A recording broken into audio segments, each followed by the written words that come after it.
শুভদর্শক, এই মুহূর্তে আপনাদের জানিয়ে রাখি, ইতিমধ্যে কিন্তু পশ্চিমবঙ্গের দ্বিতীয় দফা ভোট শেষ হয়েছে। আর এই মধ্যে কিন্তু এক্সিট পোল বের করতে লেগেছে বিভিন্ন প্ল্যাটফর্ম এবং সংবাদ মাধ্যম, যেমন জি নিউজ, রিপাবলিক বাংলা, এবিপি আনন্দ। তারা কী কী সমীক্ষা দিয়েছে আপনাদেরকে শোনাবো। প্রথমে রয়েছে ইন্ডিয়া টিভি।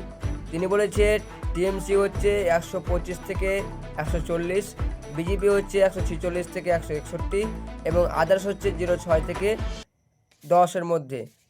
তারপরে রয়েছে এবিপি আনন্দ।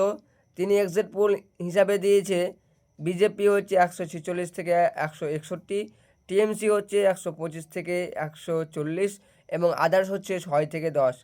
জি নিউজ দিয়েছে বিজেপি হচ্ছে 144 থেকে 160, টিএমসি হচ্ছে 129 থেকে 145, আদার্স হচ্ছে 1 থেকে 5।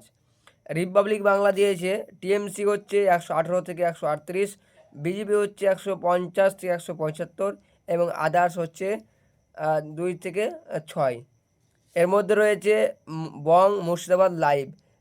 সে দিয়েছে টিএমসি হচ্ছে 140 থেকে 170, বিজেপি হচ্ছে 90 থেকে 120, সিপিএম হচ্ছে 20 থেকে 30, কংগ্রেস হচ্ছে 10 থেকে 20 এবং আদার্স হচ্ছে 2 থেকে 5টার মধ্যে থাকবে। এর মধ্যে দিয়েছে GI7 বাংলা।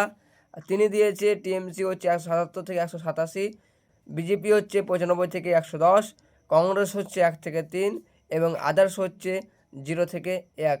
আপনাদের মতামত কমেন্টে জানাবেন।